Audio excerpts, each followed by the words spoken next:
This episode of the Tome Show is brought to you by listeners like you. Thank you to our patrons at patreon.com/The Tome Show. Welcome to the Tome, a D&D news, reviews, and interview show, and I'm your Tome host, Jeff Greiner. And in this episode number 385, we're going to conquer death in the 2024-25 version of the Monster Manual. Joining us for this episode is the Death Tyrant of the Tome Show. Brandis Stoddard comes to us from designing for Dimension 20, Worlds Beyond Number, and other things, as well as being a Tome Show fixture, and definitely has undead beauty in his eye. Get the joke there? Okay, good. I'm glad you got it. Sure. Yeah, no, I feel it. Because beauty's in the eye of the beholder, and you're an undead beholder? No. Okay. Sure, I'm an undead beauty? That's... No, undead beauty is in your eye. Weird. All right, and also joining us tonight is the Death Knight of the Tome Show from Gnome Stew, What Do I Know, JR, the podcast They Go With Advantage, and carrying on his duties long after the final battle is over, it's Jared Rascher. Yeah, I'm going to sit back on my throne and let people sing of my immense stupid decisions for eternity. All right. Excellent. So we are talking of the bad decisions of Achilles. So we're talking about the latest Monster Manual.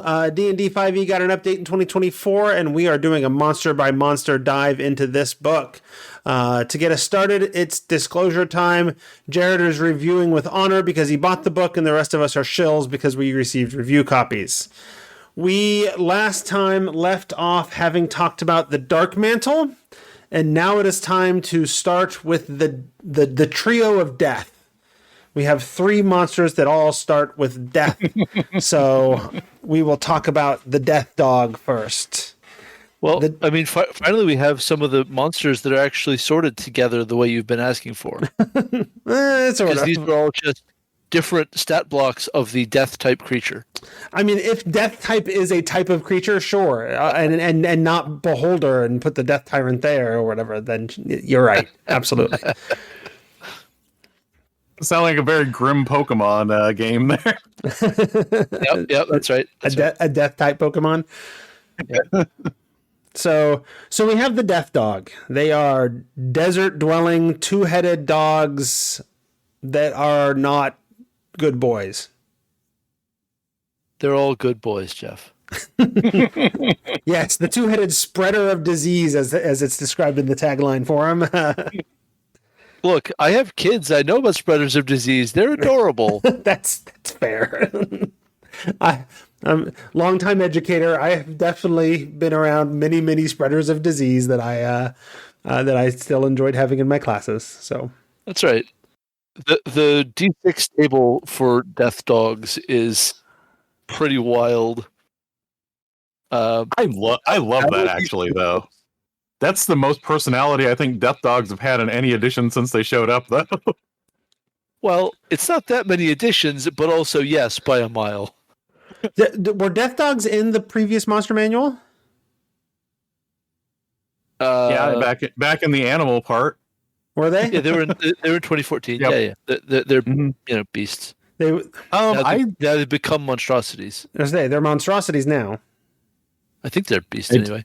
I'm not. I should get my book down. I was going to say some of the things in the animal section were not beasts. It was just a weird, random collection of things that they shoved back there. There were definitely random like fey creatures and whatever in the animal section. That is fair. Let me see. If I remember correctly, I believe death dogs first showed up in second edition. Oh yeah, okay. Yes, medium monstrosities in 2014. I would not be shocked. Any given creature, any given monster in D&D, if you told me that it was first introduced in AD&D or third edition, I would not be shocked because there was just so much. Yeah, lots of monster books. I had a lot. I had many binders. If it's a monster with a compound name, it was probably fourth edition. Other than that, right. But I just got off of playing Hades 2 to come record this episode, so I just finished an encounter with Kerberos, Spot. Right? Yep. I did always think that was weird though, because the death dogs have 2 heads. So if you're calling back to that, why do you have 2 heads? You could also maybe like give our boy Cabros more than CR1. It's just a thought I had. That's one. It's true too. Come on. Well, I'm assuming that this is not the same dog. This is like, dogs that were sort of created in that image, right? They have them very specifically tied to deserts right now, which I do think may have occurred in the past too. Mm-hmm. Right. Though this lore, which is exactly 2 paragraphs more lore than they got in 2014, literally any, also ties them to death gods, which, touches on a Hades nod, right? That's what I assume is going on there. Yeah, I mean, like you said, I really... The table is wild, but like that's the most personality death dogs have ever had, other than, they give you disease. It's a dog with 2 heads that gives you disease. Yep. But now you got some flavor for what that disease actually means. Yeah. Which is cool. Yeah, and disease is now stored as the poisoned condition, so that you don't have to also go look up a more different disease. But while you have that poisoned condition, you also have a bunch of visual or mental effects. Distracted by distant howling. Sure. I say the diseases that they have are very that they list are very much it's about 50-50 disease symptoms and like weird supernatural things. Right? Wicked symbols appearing on the body, or marks from canine jaws, or the distant howling that you're constantly haunted by. Like, these are supernatural curse descriptions more than disease descriptions. Yep. You don't have wicked symbols show up on you when you're sick? Is that I bad? typically don't, and I'm a little worried, Jared. Oh, have you not been getting the wicked symbols, Jeff? I have not been. You too? Listen, I'll have a talk with home office, okay? Yeah, I guess so. So the stats have changed in not a lot on sort of the base numbers, but they've changed a bunch in what 2-headed does. So previously 2-headed was giving advantage on all the things that the death dog now is immune to. Advantage on saves is turned into immunity because it's simpler. It is, but again, like the story before was, it has 2 heads, so it does this. Now it's a monster with immunities. Like, I agree with you, right? I give them kudos for the table though, so I'm just taking a little bit of that back. Right, and I feel like what kind of wants to happen here, the step they've never taken is we have resistance to damage and immunity to damage, but there's no stat line for resistance to condition, which would just mean advantage on saves. It's not complicated. Which is actually, again, something Kobold Press actually did that in Tales of the Valiant, where they have that advantage against conditions. Yeah. I mean, that's not really shocking. And then it has multi-attack for 2-bite attacks. Jared, something with 2-bite attacks you aren't objecting to. We found it. Nailed it. Yes. Here it is. Something that has 2-bite attacks that bites twice. Because it has 2 mouths. It has 2 mouths. Also, I do stand corrected. There is a very brief lore paragraph in 2014 that I overlooked. I'm sorry. So it only gets twice as much lore in this book than that one. And the D6 table. Yes. Yeah. But otherwise, same AC, same hit points, similar damage, but not the same. It does a little less damage. That's interesting.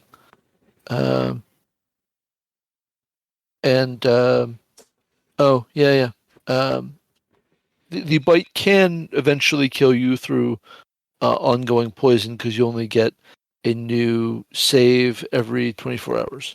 Right. If you failing that, you could die. But DC 12, get good, bud. Well, although I like the idea of getting rid of disease and calling it the poison condition or whatever chafes a little bit, but the fact that you only get a save every 24 hours actually helps it feel more disease-like. Yes, I agree with that. So, and if more of the diseases took this format, I would be more on board. Yeah. Well, there's not diseases anymore. There are magical afflictions. Yes. Right. Except for the death dog, which causes the malady. Yep. Right. Il est malade, you know. All right, should we move on to the second of our death trio? Let's do it. Okay. Because I think there are going to be more things to talk about with Death Knights than there were with Death Dogs, especially because we actually have two different Death Knights now. We have the normal Death Knight and the new Death Knight Aspirant, which is a slightly lower CR Death Knight. I am slightly sad that we don't get the D&D poster boy for Death Knights again in the 2024 artwork. We do not get a Lord Soth appearance here. Yeah.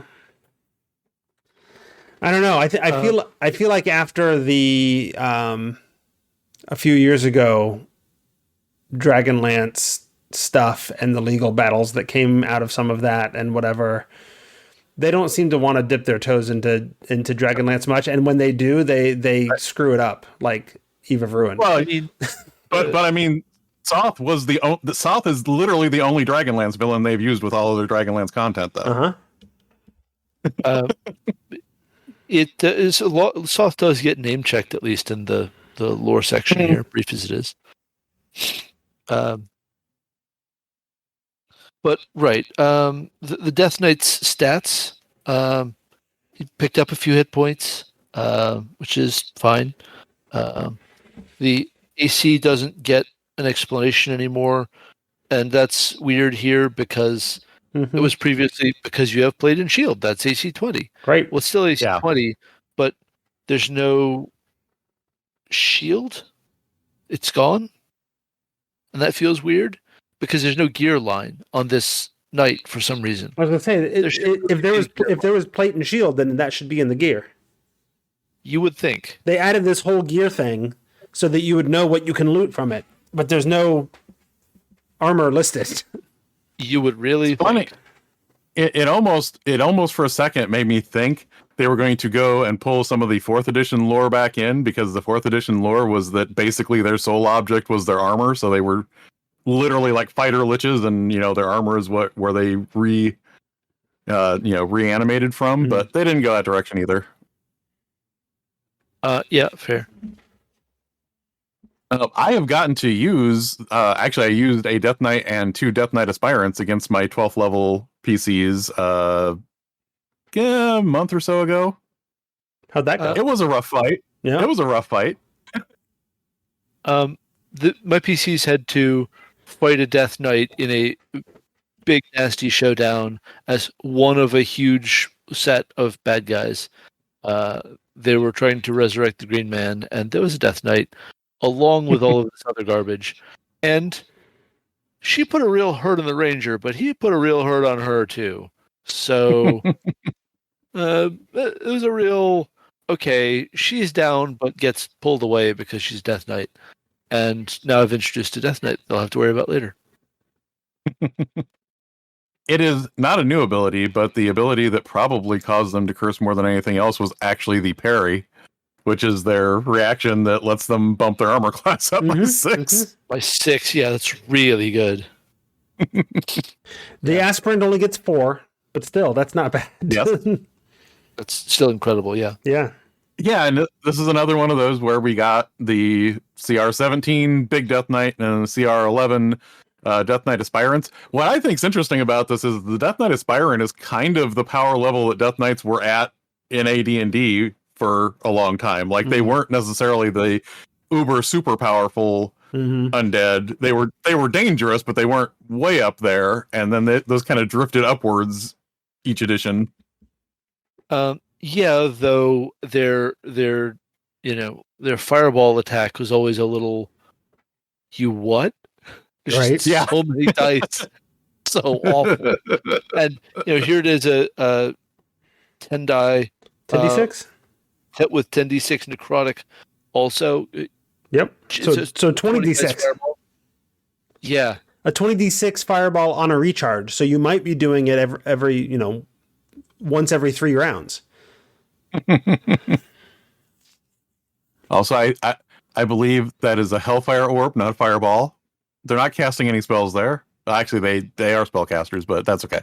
But it is fire and necrotic. Yeah. I mean, even the lower level one is doing 12d6 damage, half fire, half necrotic. That's a hefty fireball. The traditional power word kill has been rolled over into fell word instead, and it's a legendary action, so they can only do it with their legendary action. Yeah. I mean, the previous power word kill was sort of more there to kill civilians than PCs unless the fight was going badly. And the new power word kill is an actual murder weapon. Yeah, I mean, if you look at it, 5d6 doesn't sound massive, but that also comes off of your maximum hit points. Yep. And that's 5d6 when it's not even their turn. So that's not nothing. That's real good. Yeah. And they can't spam it with all the legendary actions, and I think that's good. I do like they've been doing that with the legendary actions. I've noticed that more and more, that like a lot of them say you can only do it once per turn. Even though you get 3 legendary actions, you can't just pick out the good one and do it over and over and over again. Yeah. I'm a little skeptical that command is competitive in that list. No, not really. Yeah. Not really. I didn't end up using it in my fight. But like compared to Felward and Lunge, come on. Yeah. I do like, I mean, this is going to be my litmus test, but like if you run this version of a Death Knight, it runs pretty much like how Soth has always appeared. Yeah. Like if he is being disdainful of you and doesn't want to stab you with his sword, he just like points at you and says die. So yep. That's pretty good. It feels right. And Martial Undead is incredible with any amount of undead around at all. Because it doesn't take a lot to sort of become, well, I don't have a lot of attack bonus, but I sure have a lot of advantage going around, so I get a lot of chances. Okay, yeah. Well, I was wondering if that was going to be, like, we've seen things before with certain undead where it makes it harder for their allies to be turned or whatever, and because it's advantage on attacks and saves, it does make it them harder to turn. Yeah, sure does. The undead have a leader. and the thing is, I use the aspirants as like squires to the main Death Knight in my encounter. That's not really how they're framed. These are just like leaders of lower level armies of the damned as opposed to larger armies of the damned. Right. And the really surprising thing is that they're 6 CR lower, but they're only 21 hit points lower. Yeah, I was noticing that too. Like they've almost got the same number of hit points for being 6 CR lower. So most of the juice of those 6 CRs is on the damage side. They literally have the same hit dice, which even goes back to our damage discussion last time about how hit points are the end result, not in part of the equation, not hit dice meaning much. Even the damage isn't significantly lower, and in fact, am I seeing that the average damage on the Dreadblade, the average on the slashing damage is actually greater on the Aspirant than it is on the full Death Knight? Because it's 2d6 on the Death Knight and it's 2d8 from the Aspirant. Right. The Aspirant is doing a little better on the Dreadblade side. The Hellfire Orb is a bigger difference. Yeah, it is a bigger difference, but that's not the every round attack either. So no, generally I think. But legendary action. Yes. The big CR thing is the legendary actions. Generally speaking, where the CR difference is between the Death Knight and the Aspirant is on the abilities that it just doesn't have, like the legendary actions, like the Martial Undead. It doesn't have. It does have almost all the same spell casting. It doesn't have the command. It's a Death Knight, but it's not a leader, so it's lacking all those extra leadery sort of things. It also doesn't come back. The full Death Knight, when it dies, comes back Lich style. Whereas the Aspirant, when it dies, is just destroyed. Yep. Comes back in the sequel, just for the fan service. Right. Just to make sure that we properly give credit where credit is due. Lord Soth was not the first Death Knight. The first Death Knight was Sir Kargoth the Betrayer, who was a servant of Demogorgon, which has always been weird to me because I would have thought it would have been a follower of Orcus. Well... Yep. If the first Death Knight was going to be a follower of a Demon Lord, that's Orcus is the one I would have guessed. But here we are. But they were wild times. What I really like about the Aspirant is just how it gives you a sort of really great, memorable villain at something lower than CR17. Right. Yeah. That Aspirant has every reason to be as memorable to your CR 5/6, so your level 5/6 PCs as a vampire. Mm-hmm.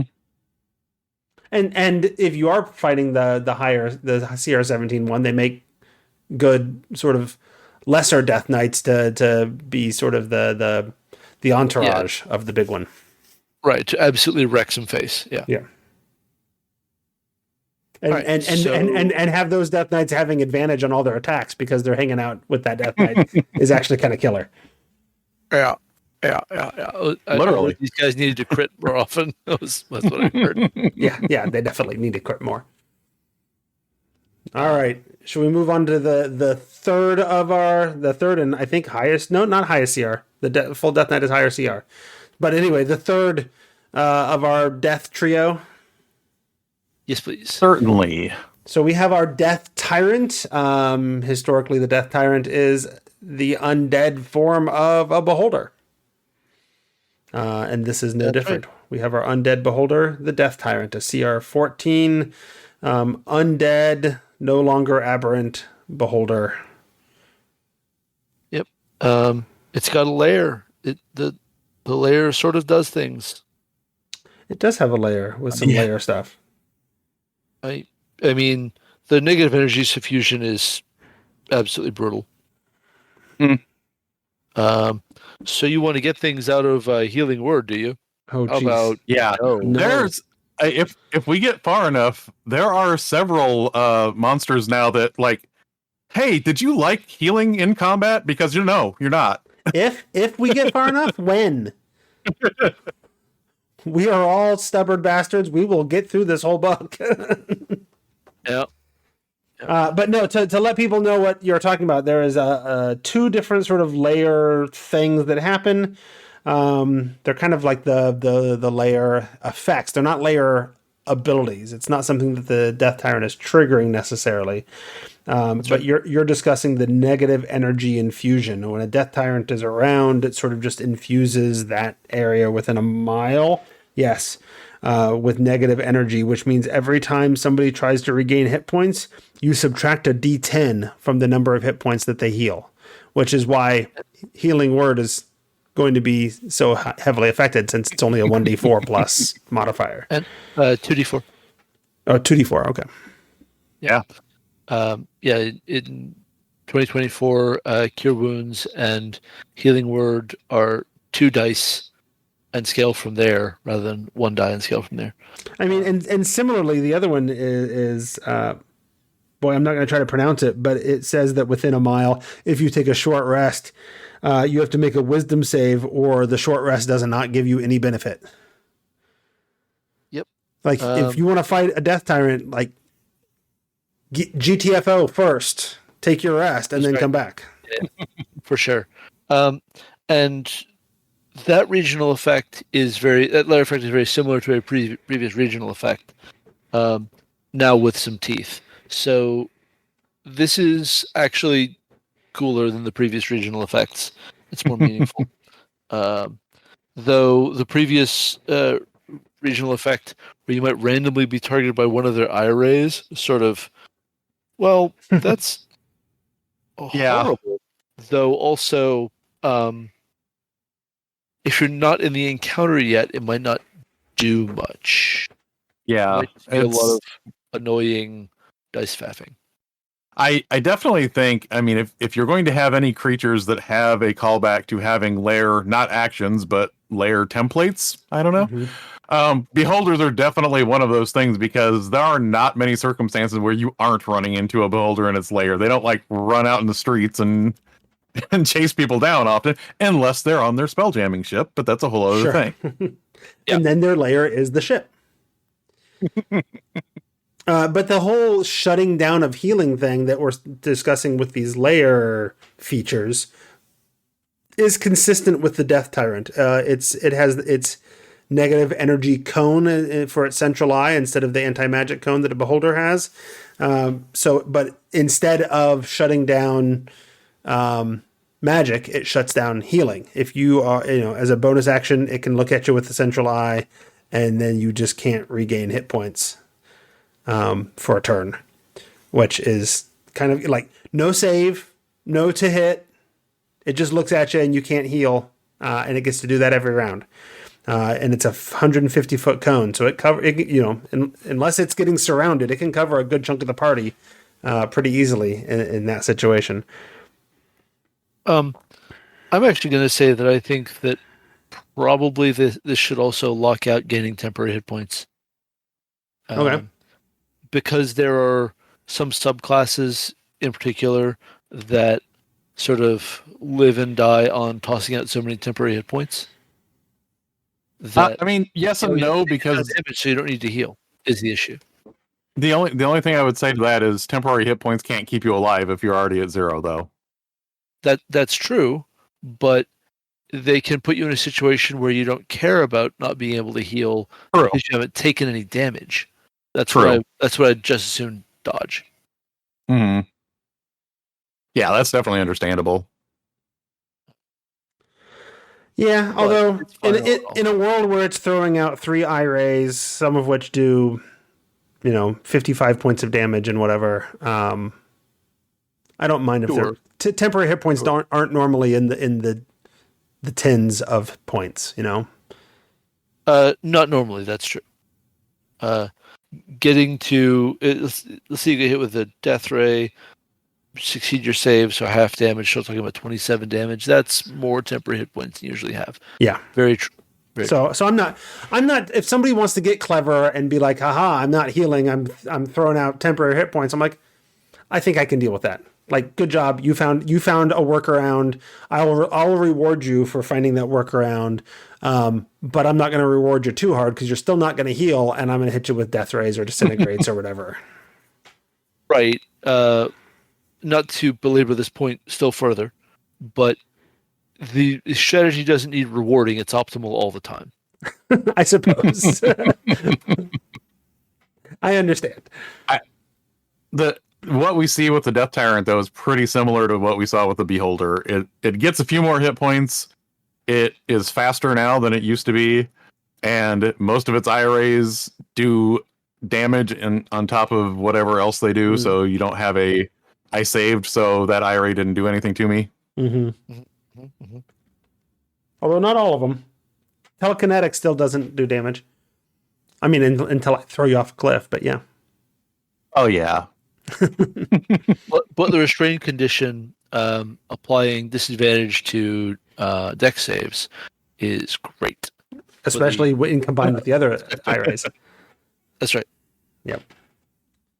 So telekinetic and disintegration, good game.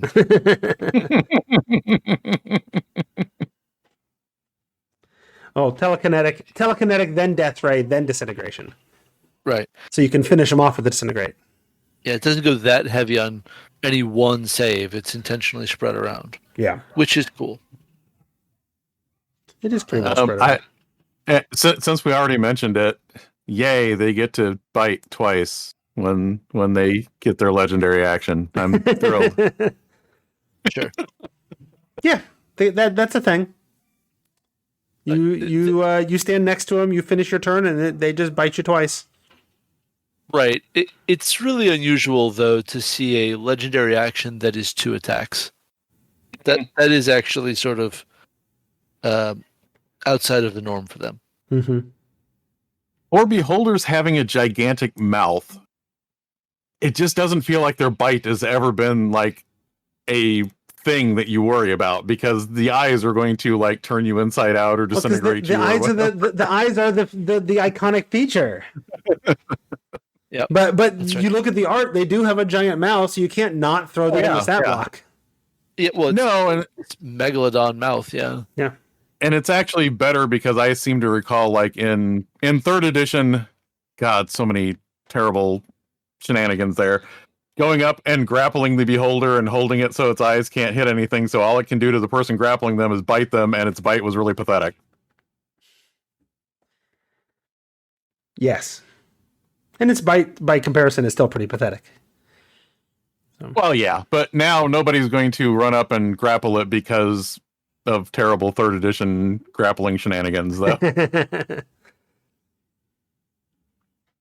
I don't know. I still deal with a lot of grappling shenanigans in my 5e game right now. I've got a character who's playing a Goliath with a 15-foot reach, who's a monk grappler. So they're not telling you that because you are in its space, it can't target you with eye rays. Therefore, you can rip the thing apart with impunity. That's true. Yeah, you can grapple it, and it can just stare at you anyway. No. Don't like that.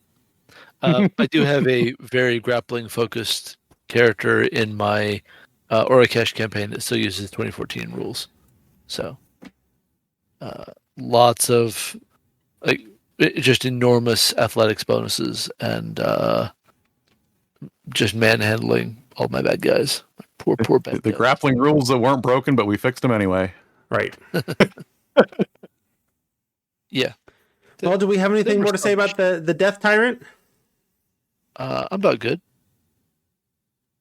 I think we spent about as much time talking about Death Dogs as we did Death Tyrants, but which feels weird. But I mean, other than what we talked about, they kind of run like boulders.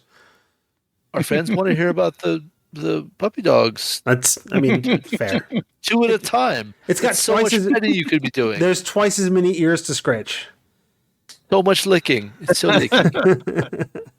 You can lick both of your ears at once, Jeff. This is an important feature. Yes, feature, not flaw. So let's talk about our next monster that is not in the death trio, but boy, he could be, because we have the Demi-Lich. Which is one of the. What if we just called it a death skull and just there you go, death skull. Keep it going, guys. Yeah, new nickname for the Demi-Lich. It is the Death Skull. Yeah. So for some reason on my list, and maybe it's because the table of contents did weird things, I actually have deer listed before Demi-Lich. But if I'm in the Monster Manual, the deer is not there. So I don't know what happened. Back with the standard animals that don't get a whole page. Oh, we at some point we'll just give up on trying to figure out how things are actually organized, because there's letters involved. Yep. So Demi-Lich, this is our CR18 tiny undead skull creature. Was a lich and body rotted away, and now it's just a skull with gems all around in teeth and eyes.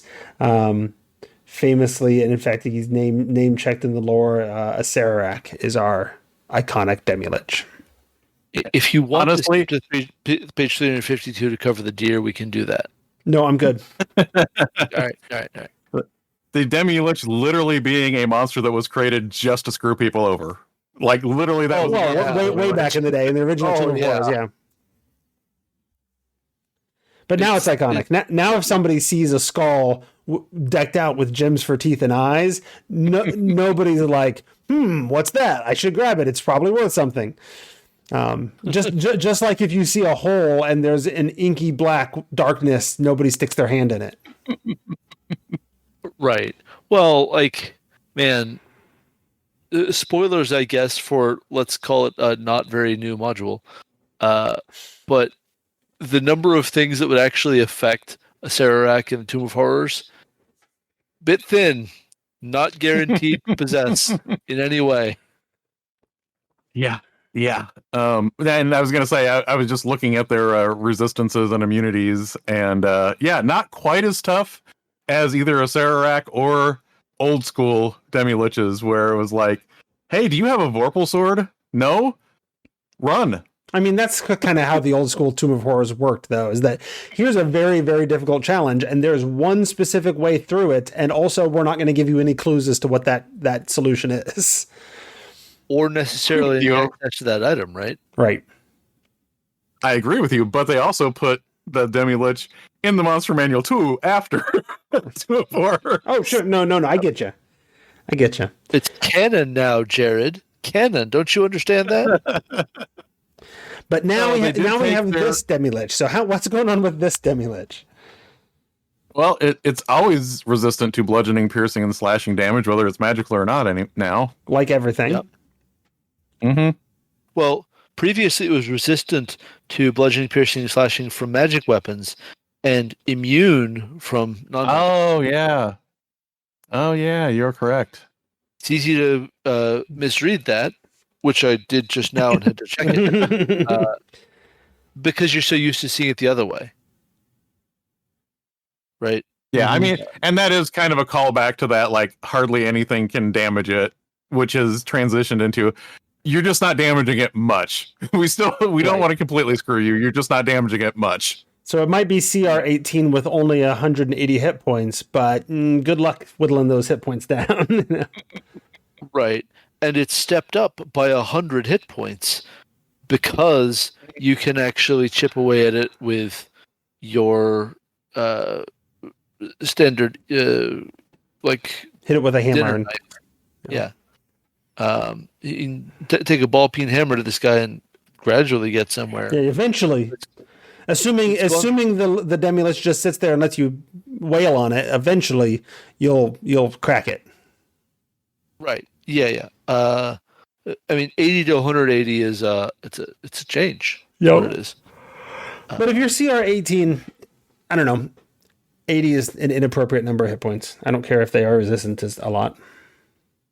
Yes, but Jeff, the 2014 Demi-Lich still had the ability that if you failed their howl ability, you just keeled over, which this one no longer has. Oh yeah, so they're less deadly. Less deadly. They're only doing 70 points of damage. I mean, each creature in a 30-foot emanation takes 20d6 psychic damage. That's not great. Is not great. It's pretty bad, especially for an area effect. 20d6 for an area effect is a good chunk of damage. Yeah. Now you can't say. Go ahead. Sorry. Now you can't say how much damage does it do? It does all of your hit points. That's it. It just does everything you have. I mean, if you're fighting a CR 18 thing, there's a good chance you have more than 70 hit points. But everybody in the party, yeah. Well, and like, it's not going to necessarily even take down anyone in the party as a CR 18. Like, I'm in a party of 15th level characters where this wouldn't drop anyone. Sure, but on everyone's round 1, in a lot more trouble than they were a second ago. It's not going to drop them all in the first round. Yeah, exactly. But it might drop them in the second, and it could theoretically howl two times in a row because it's a recharge. Yep, and I mean, necrotic burst is not that terrifying as a single target 76 necrotic damage, right? But all those legendary actions really start to add up. Yeah. It also makes its attack a little more standardized compared to the previous oh, what was it called before? Life Drain, where you're targeting 3 things and they're making a save. It makes the Demi-Lich run a little bit more like a regular monster. Yep. And in this case, I'm pretty okay with it. Yeah, nothing in the changes has made me say this is an affront to Demi-Lichdom. Yep. Turn immunity has kind of gotten kicked over to, well, they have all these immunities that functionally make them immune to turning. Right. So fine. But again, like we said last time, people have to remember that turning is made up of building blocks now. So that's right. You have to. Sometimes you're going to get nullified by those building blocks. Well, but of course, also bear in mind that you can and are intended to be able to mix and match 2014 characters and 2024 monsters. So you might have your 2014 cleric going up and doing old school turning. That now this Demi-Lich is not resistant to. I know that's a stated purpose. I do not believe it was actually factored into the design. Right. It absolutely was not. That's absurd too. Although it still is immune to being frightened, so it's going to ignore chunks of that turn too. So what I'm really seeing is that if you want to fight a Demi-Lich, you need to have a Warlock, because then you can just Eldritch Blast all day long. It's not resistant or immune to force damage, and you can stay more than 30 feet away and avoid its howl. Man, I will certainly say some of the 2014 legendary actions are kind of stinkers. Vile Curse should do a lot more than it does, that's for sure. It's sort of, what if I spent all 3 of my actions to cast a bad version of Bestow Curse? Is that good? You have disadvantage now. Cool. Guys, come on. A lot of it's fine, but no, the 2014 legendary actions are sort of bad. They're sort of bad. Yeah. The rest of what it does is so strong that you can't even sort of play the game. And then the legendary actions are sort of bad. It's weird. Mm-hmm. So this Demi-Lich stat block definitely gets a big thumbs up from me for just feeling more coherent. It is definitely more very, very coherent, and it has, like you said, the necrotic burst is not a much of a threat. I mean, other than the fact that it can attack 3 times with it, and so that could add up. But the howl is so frightening that it kind of makes up for that, and the fact that it's a recharge that you could theoretically be howling. You know, it's a 1 in 3 chance to recharge, so there's a decent chance you're going to be howling multiple times in one combat. Yep. One of their regional abilities now models something that probably was true of most places where you found a Demi-Lich, which is it is now a function of the Demi-Lich that you can't teleport or use planar travel in their lair. Oh, mm-hmm. Yeah. You're talking about its layer features within a mile of it, like we talked about with the Death Tyrant. It has these layer things.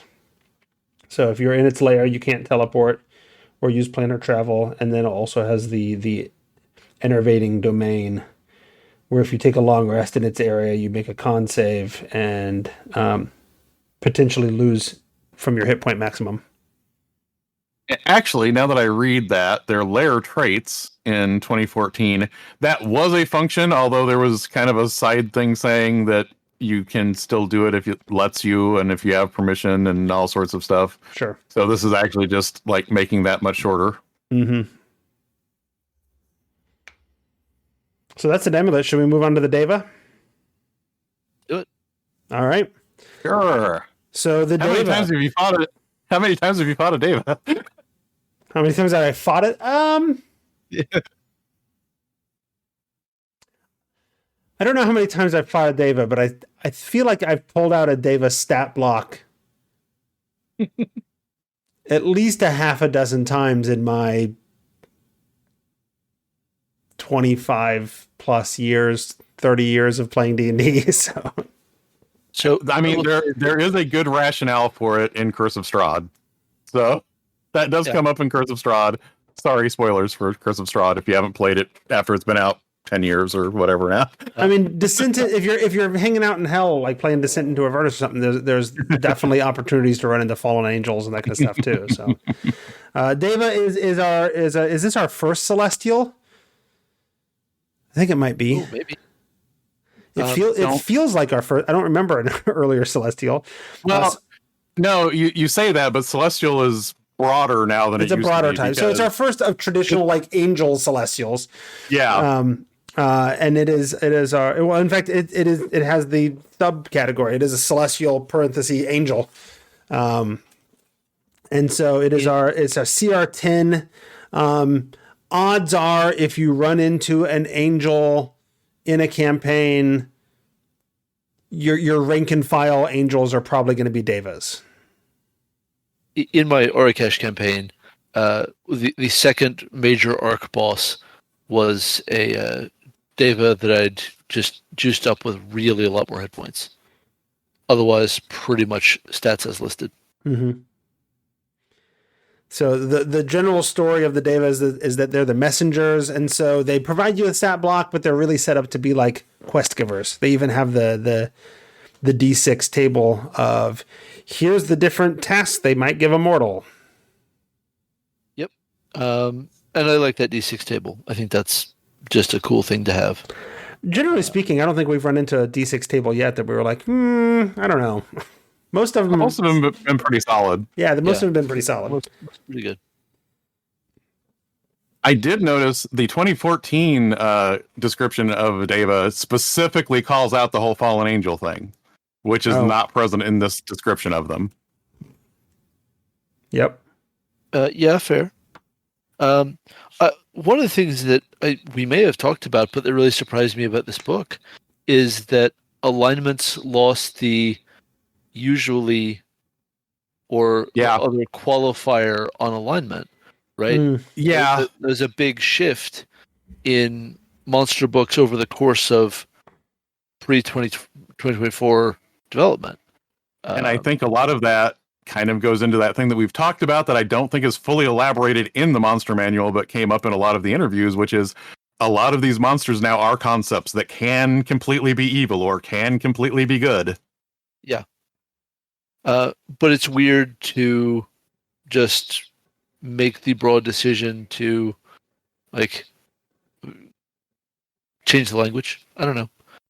I went to the front of the book where they describe the parts of the stat block and what they say on alignment, and they explicitly call out that this is the default suggestion of alignment to give you a quick idea of how to role play the monster, but it specifically it gives you permission, if you will, to change the alignment to suit your storytelling needs. Sure, and it does, but I mean, there were previous editions that also said not every monster is the alignment in its stat block, and there was still kind of an impetus to move away from the stat block itself saying one thing. Right. It's just been one of those things we've been arguing about in what D&D is and should be. Yep. For certainly the 30-something years I've been playing. Yep. Anyway, and the argument about whether or not all orcs evil sort of thing has been a pretty fervent discussion in recent years. So, and we're not talking about orcs, but we are mentioning that they are explicitly saying they're not saying most are this or most are that, but they're saying Devas, lawful good. If you want to change it, change it. It means alignment in most of this book is either an alignment or any. Yep. Sure. Well, and that's the thing. Like, when they were making very careful distinctions, sometimes you still had a monster stat block that called out a specific alignment, and that tells a story. If most of them are, most things are most of this monster are this alignment, but some of them are specifically like this monster is this alignment, that says something, right? I could see an argument for fallen angels aside. Angels are good. Period. They are the physical embodiment of an ideal. And so it's okay to make them sort of an alignment. Liches are evil because what they do to exist by definition is evil, right? They consume souls. No, and I agree, but like the rules are not really interested in pondering the difference between something with free will or something without free will. Sure. It just kind of is trying to do this in as little actual discussion as possible. Right. But now with everything having a more or less defined alignment, except for things that are listed as neutral, which they explicitly call out in the alignment section as being neutrals are extra flexible. That's intended to be like, make them whatever you want. It requires me as the DM to be a little bit more cogent in my world building to know what things are all angels lawful good unless they've fallen, and build that story in my head and be consistent with it with other such similar type creatures or whatever. Which is fine. For me, that's fine. I've been building that lore and ignoring whatever alignment was listed in the stat block for decades, but that's not everybody, right? And we've talked a lot about how this collection of core books in many ways has been catering to newer players. So about these particular stats here. Oh, the Deva. Yeah, we should talk about that. They've picked up 93 hit points, which is a bit of an eye opener. They're beefy for CR10. But they did lose damage resistance to bludgeoning, piercing, and slashing from non-magical weapons. That's just not a thing. So you can assume punch a Deva now. There's some budget going on there somewhere. Otherwise, their resistances and condition immunities are the same. Exalted Restoration is interesting because a lot of these I will respawn somewhere else powers include a time delay, but this one's instantaneous. Oh, yeah, it is. Which amuses me because you could have a situation where there's just a gate standing open. Like next to where the Deva is going to spawn, so it just keeps walking through every round after something. I'm just picturing the amazing use of a 9th level spell slot. That's kind of funny. That's why that's why the angelic hosts seem really big, because they're not really big. It's actually just the same 10 people coming through the gate over and over again. It's one really busy dude. Yeah. I gotta get a century off here or there, man. This is a lot of work. Well, it's about like dealing with Agent Smith at that point, right? Right. Yeah. Has it always been that Devas only hailed from Mount Celestia? I think so, yeah. Because that is the okay, you say that now I'm thinking more of I'm thinking more of Planetars and Solars. They've always been lawful good. Mm-hmm. But they also had all of the weird, like the Movanic and the like ones that were keyed to it. Yeah. That I don't think they were from those other locations, but they were like stationed in those other locations. So. Well, I think there was an era, was it 4th edition, where they tried to change the angels to not being embodiments of good, and they were just embodiments of servants of whatever god they happened to work for. Yeah, they were almost like constructs in 4th edition. The 2014 Monster Manual does not specify Mount Celestia particularly. Because it does seem weird that angels can only work for lawful good gods then. Well, yeah, that doesn't really work at all. Unless we're going to go all the way back to...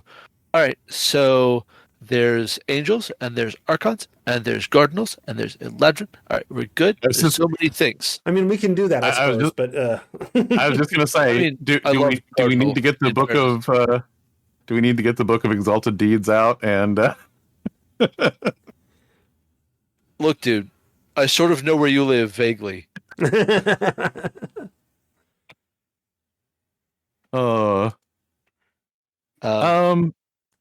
their damage output is the same. The Holy Mace is unchanged.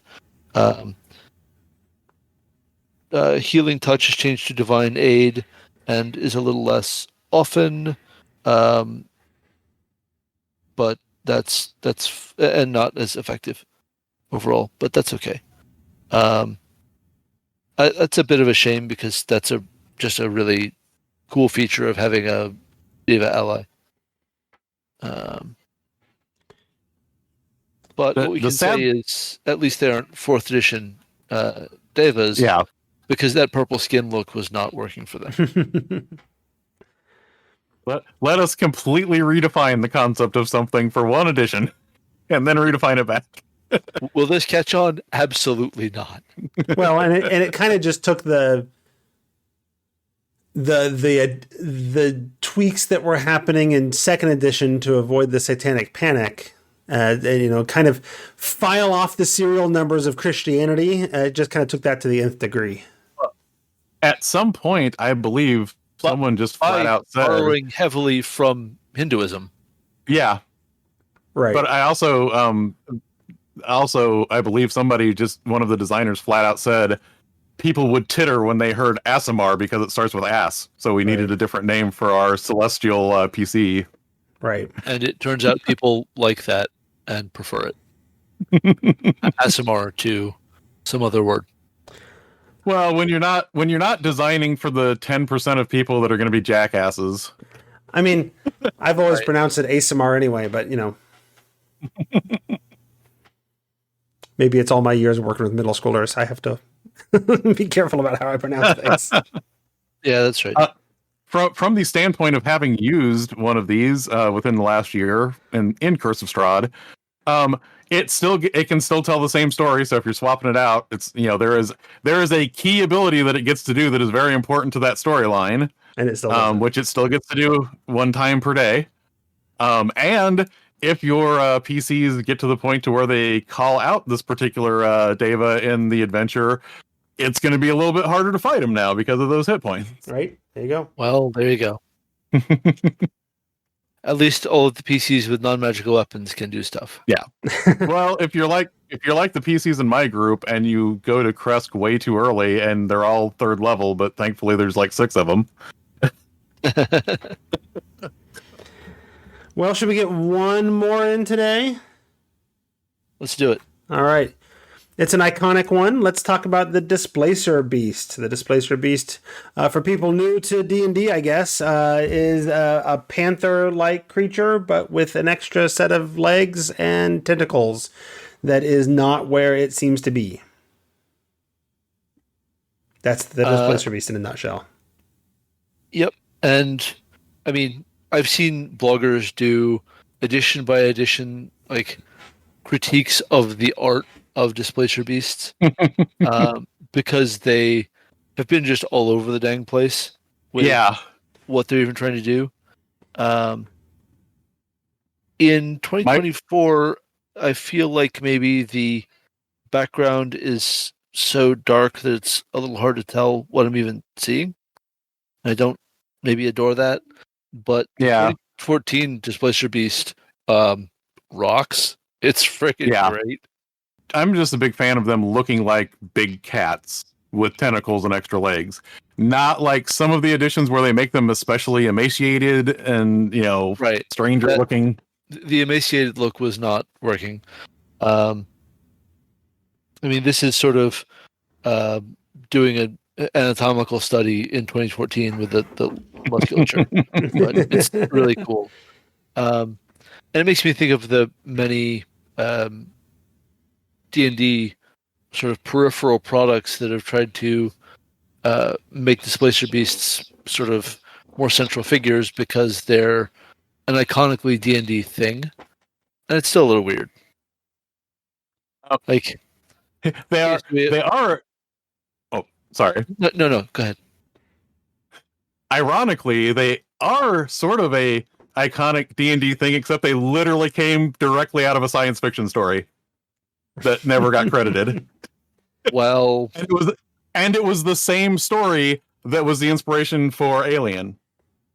Nice. The Displacer Beast, it wasn't called a Displacer Beast in there, but the Displacer Beast basically did the same thing as the Alien in Alien. And actually the people that wrote the script to Alien got sued by the people that owned the rights to that story. So they had to pay them partial rights. But they missed D&D using it. So There you go. It's interesting to me that the displacement ability of the Displacer Beast, like in a game where they have slowly been stripping sort of the storytelling and the description of what these abilities are, the displacement in this one takes a ton of extra space to explain what's going on. Right? There's so many like dragons don't claw bite anymore. They just rend. And you have to figure out what that means. But the Displacer Beast is explicitly creating an illusion of itself in a different location, and that's why it mechanically you have disadvantage to attack it, right? And I wonder how much of that is them very much calling out the way people saw the Displacer Beast in the D&D movie, and trying to be clear. So, I mean, yeah, sure, mechanically you just have disadvantage. But here's what that means, and that's what you saw in the movie. Yeah. I suspect that they tried some shorter wording and landed on, no, this doesn't feel good. But I would say the same thing in several other places, so. I understand. I do notice for sure. I do notice now, though, that compared to the 2014, it is always displaced. Like, the classic thing before was once you hit it, it loses its displacement again for a little bit. Right. And now it's just always displaced. Yep. Unless it's incapacitated, yep. And it has evasion, but it's called avoidance. Yep. They've shed a few hit points, not necessarily enough to be writing home about.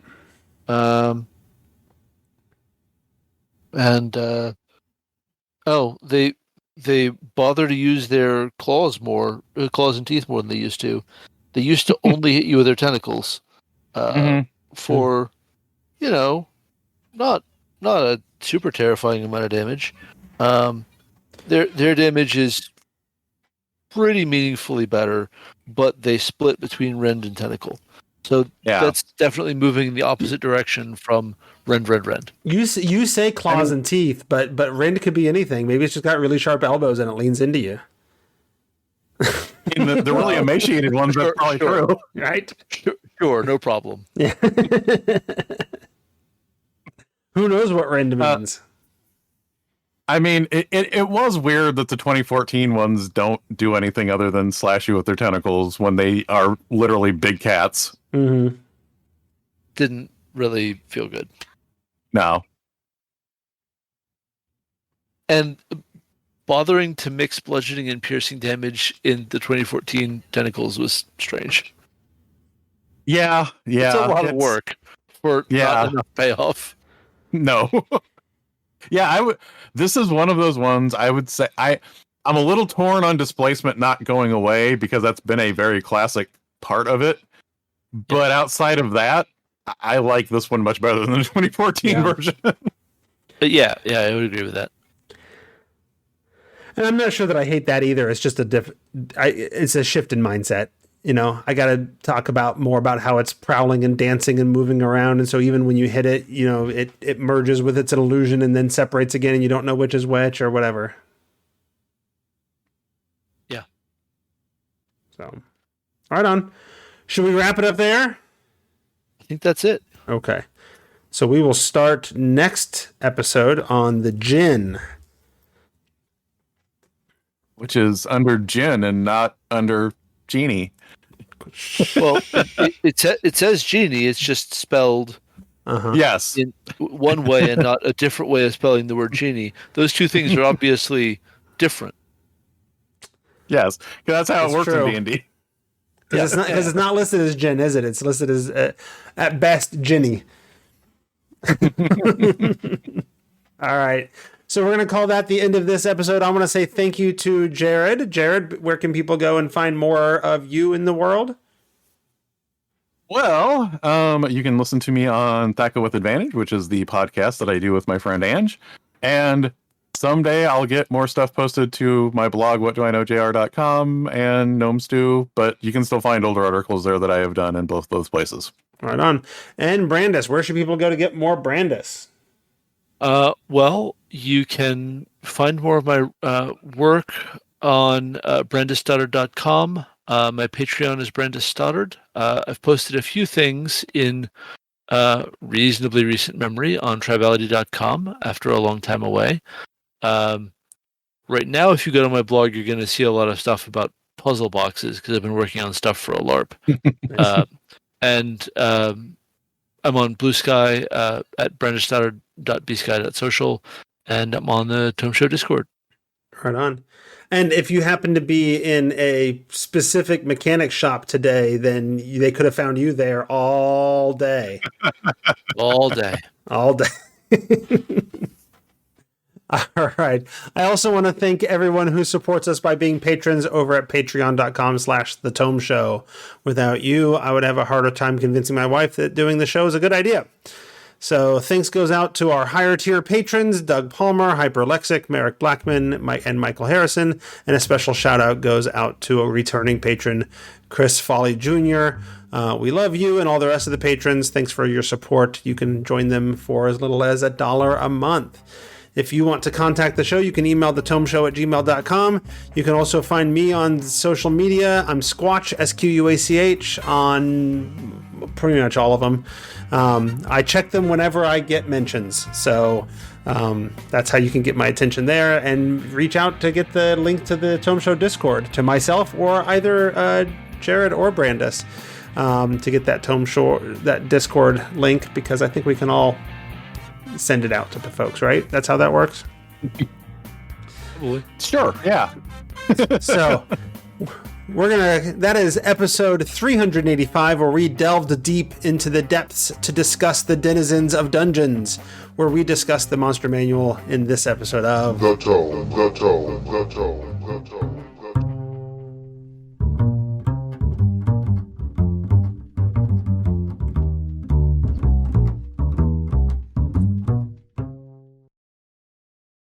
I'm on the wall.